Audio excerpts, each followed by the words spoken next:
Hello guys, welcome to ZackAnna tutorials. This is Zakir, and today I'm going to introduce a new conditional statement, switch. For example, you have more than two conditions, so you want to do the operation for it. So either you can use if else, else if, or you can also use this new one, switch. So I'm going to explain how does it work and how to write it. Okay, so at first you write switch and then brackets and then your variable, your desired variable for which you want to do the conditions for. Then you write the curly brackets, case and case condition. Okay, here are some rules for the condition. For here, in here you can just write a number, write a number or a character. Okay, so in here you can just write a character or a number. You cannot write a complex statement with logical operators or some other operators. You can only write a number or a character. So if the first condition is satisfied and if the variable is equal to this condition, it will give you this statement, the first one, and it ends with curly brackets. Okay, the second condition also is the same. You write the case, the second condition, then the colons, and then you write the curly brackets and your statement. Okay, so you write your statement. If this condition is satisfied, this statement will be executed. And you have a third condition. If the third condition is satisfied, you will execute the third condition and so on. Okay, at the end we are introducing a new one, a new function, break function. So a break function is something that breaks, as it's clear from its name, it breaks. So what does it break? It breaks anything, but in this case, it breaks this chain. You have a chain of one condition, second condition, third condition, and you have another some other conditions, and then it breaks it. Okay. After that, if none of these conditions is satisfied, you get a default output and the default statement. Okay. So let's go and use it in our program. Okay, I'm going to write my program.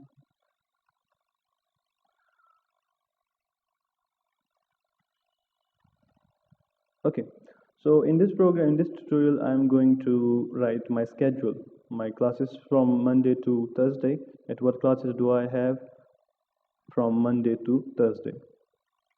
And later on, I also write another program with a little bit modification in the current program to see what classes do I have on a specific day.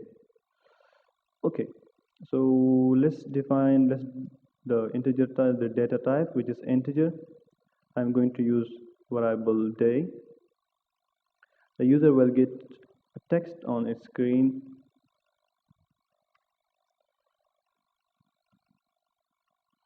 It's a little bit annoying, this thing. Starting day.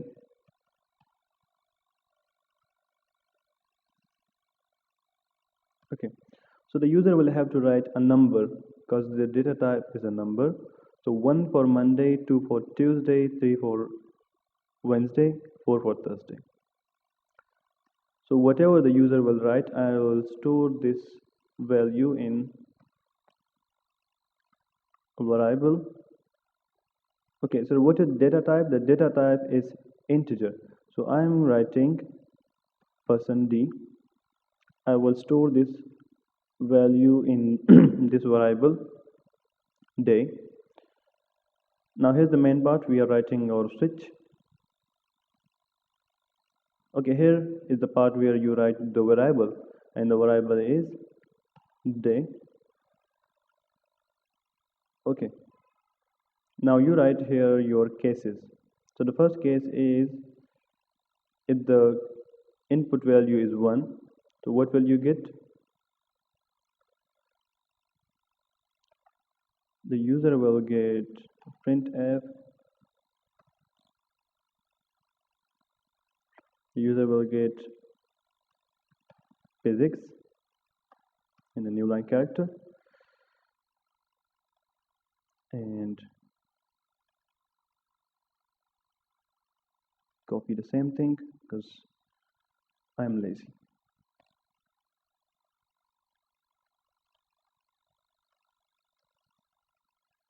Okay, second condition,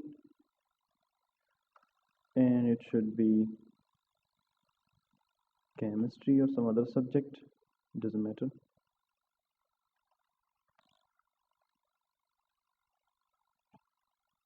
Okay, the third is history in the new line character.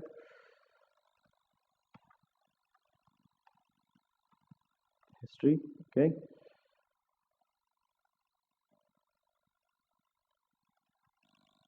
Copy.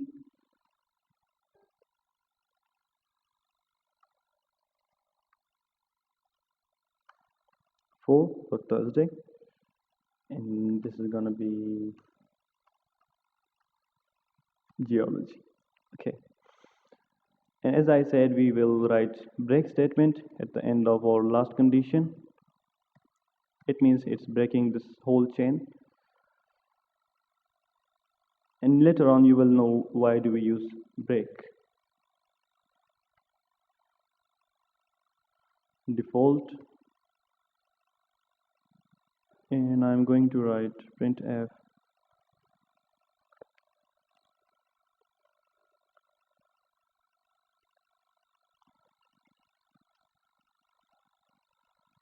write a number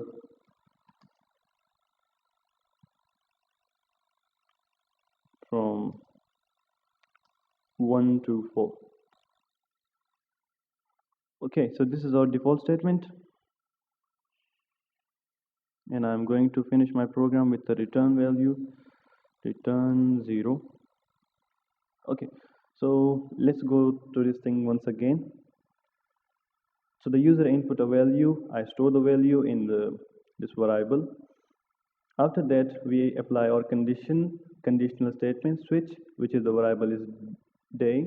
If the user input 1, I will get this. If the second, then this one. If the third one, so this, and so on. And if none of the condition is satisfied, I will get this output. So let's see if I have any. Okay, sorry, this is an error.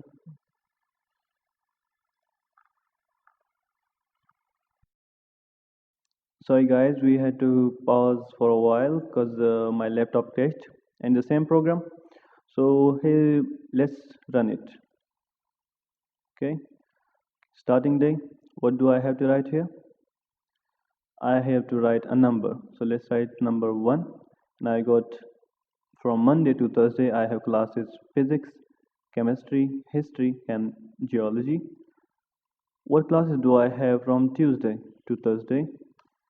History, chemistry, history, geology. Okay, and for the third condition, what classes do I have on 6th day? It says write a number from 1 to 4. Okay, it's not accepted. All right. So why do we use break? If we don't use break, we can get an error. Not an error, but it's gonna be a little bit messy, as you can see here. Physics, chemistry, history, geology, and the default statement, which is kind of weird. We don't want it. So that's why we included break statement. And you will see another example with the same program in the next video. Thanks for watching, and do subscribe to our channel.